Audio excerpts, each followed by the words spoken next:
이 시간 하나님 앞에 수요 가정 예배를 올려드리겠습니다. 오늘 우리에게 주시는 말씀은 누가복음 15장 8절부터 10절의 말씀입니다. 제가 봉독하겠습니다. 어떤 여자가 10 드라크마가 있는데 하나를 잃으면 등불을 켜고 집을 쓸며 찾아내기까지 부지런히 찾지 아니하겠느냐. 또 찾아낸즉 벗과 이웃을 불러 모으고 말하되 나와 함께 즐기자. 70 드라크마를 찾아내었노라 하리라. 내가 너희에게 이르노니 이와 같이 죄인 한 사람이 회개하면 하나님의 사자들 앞에 기쁨이 되느니라. 아멘.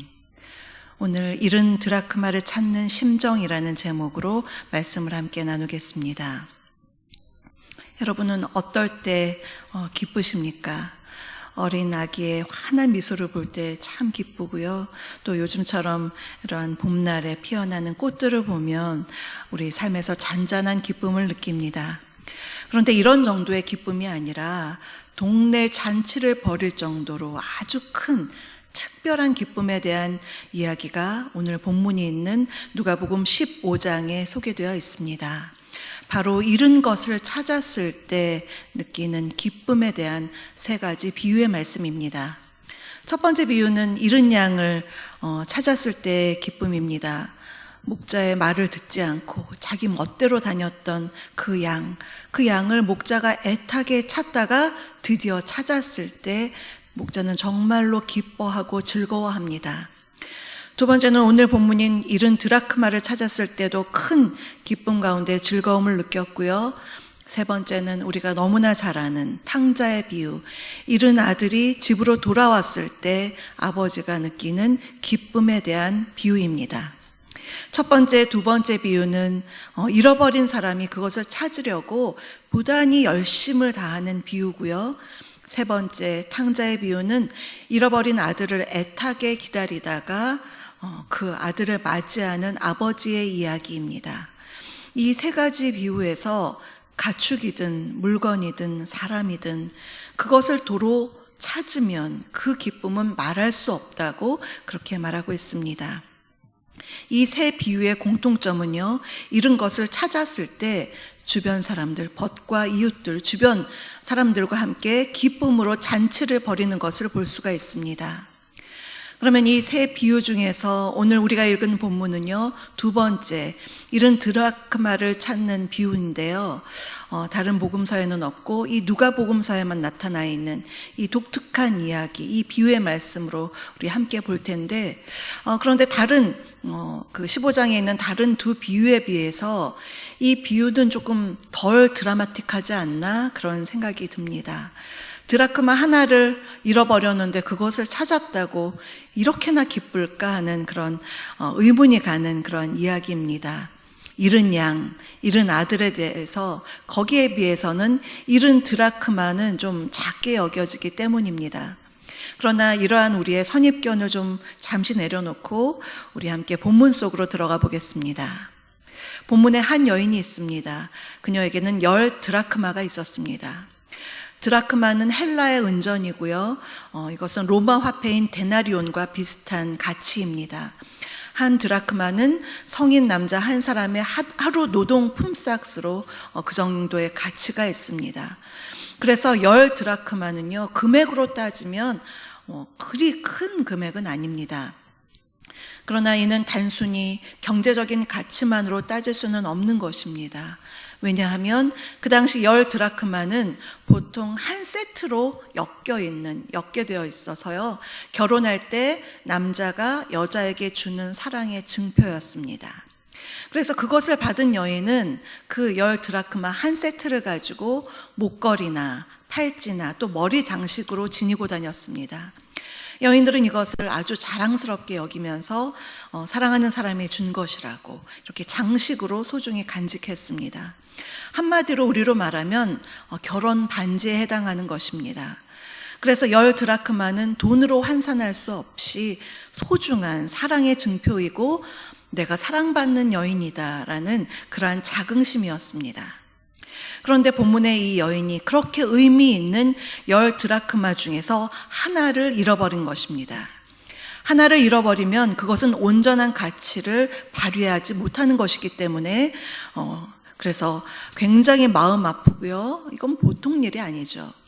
우리로 말하면 결혼 반지를 갑자기 잃어버린 것입니다. 당시 이럴 경우에 남자에게 이혼당할 충분한 근거가 되는 아주 중요한 문제였습니다. 그래서 보통의 여인들은 이것을 잃어버리지 않으려고 잘 때조차도 10 드라크마 엮은 것을 풀어놓지 않은 사람이 많았다고 합니다. 또한 빚을 갚을 때에도 이 10 드라크마만큼은 차압의 대상에서 제외되었습니다.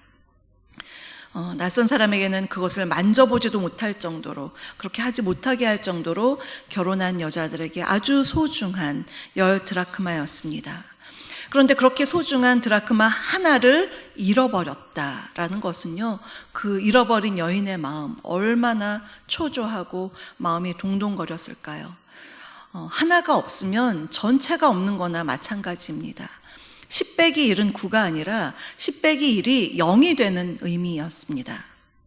8절을 보니까요, 그 여자가 드라크마를 찾으려고 등불을 켜고 집을 쓸며 찾아내기까지 부지런히 찾았다라고 말씀하고 있습니다.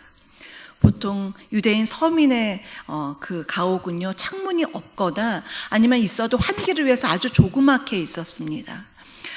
그러니까 아무래도 낮은데도 어두컴컴한 집안 내부이니까 등불을 들고 또 어디에 깔리지 않았나 싶어서 빗자루를 쓸면서 부지런히 찾았다고 했습니다.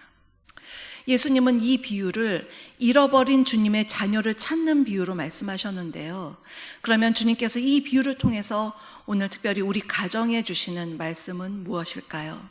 첫 번째로, 잃어버린 주의 자녀를 간절히 찾으시는 하나님의 마음을 깨달으라고 우리에게 말씀하십니다. 하나님은 마치 한 드라크마를 찾는 여인처럼 정말 간절한 마음으로 귀한 영혼들을 찾고 계십니다. 그 여인이 눈에 불을 켜고 쌍심지를 켜고 또 세심하게 꼼꼼하게 부지런히 집안을 샅샅이 찾았듯이 이 여인의 모습으로 주님은 잃어버린 영혼들을 찾고 계신다. 그것이 바로 하늘 아버지의 마음이라고 우리에게 말씀하고 계십니다. 우리가 전도도 하고 선교도 하지만 우리가 가장 먼저 간절하면서도 애써야 할 것은 그것은 바로 가정의 복음화입니다. 사도행전 1장 8절, 우리가 너무나 잘 아는 말씀이죠. 오직 성령이 너에게 임하시면 너희가 권능을 받고 예루살렘과 온 유대와 사마리아와 땅끝까지 이르러 내 증인이 되리라 말씀하셨습니다. 그런데 여기에서 그 출발은요, 예루살렘입니다. 예루살렘부터 전도와 선교가 시작이 됩니다. 그러니까요, 우리에게 적용하면 나의 가장 가까운 선교지, 바로 우리의 가족들의 복음화가 시작입니다. 나의 배우자와 자녀들, 형제들, 부모님, 친구들, 그들의 구원을 위해서 우리가 애써야 한다라는 것입니다. 어느 정도냐 하면 이 한 드라크마를 간절히 찾는 그 여인의 심정과 그 열심으로 우리 가족의 구원을 위해서 열심히 기도하고 복음을 전하며 그들을 주님께로 초대해야 한다라고 말씀하고 있습니다. 우리 안에 잃어버린 자녀를 찾으시는 하나님 아버지의 마음을 가득 담아서 정말로 절박하고 세심한 마음으로 그들을 주님께로 인도해야 하겠습니다.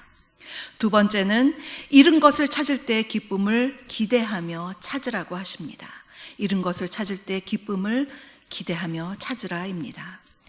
본문의 이 여인이 열심히 드라크마를 찾다가 결국 드라크마를 찾았을 때 얼마나 기쁜지요. 9절을 보니까 또 찾아낸 즉 벗과 이웃을 불러 모으고 말하되 나와 함께 즐기자, 잃은 드라크마를 찾아내었노라, 이렇게 말했습니다.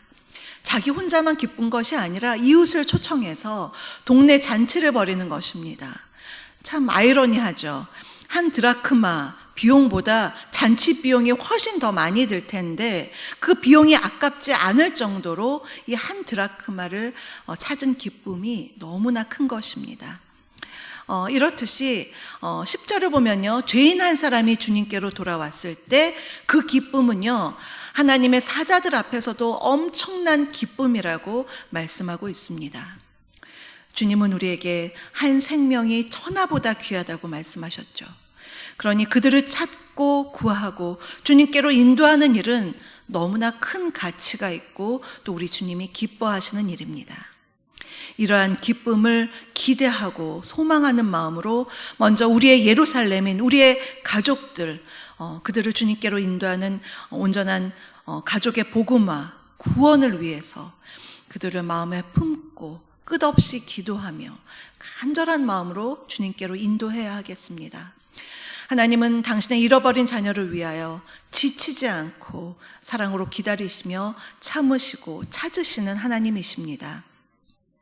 우리도 그러한 하나님의 마음, 인내와 사랑을 가지고 소망과 기대함을 가지고 가족들에게 복음을 전해서 온 가족이 주의 전에서 함께 예배드릴 날이 속히 오기를 주님의 이름으로 축복합니다.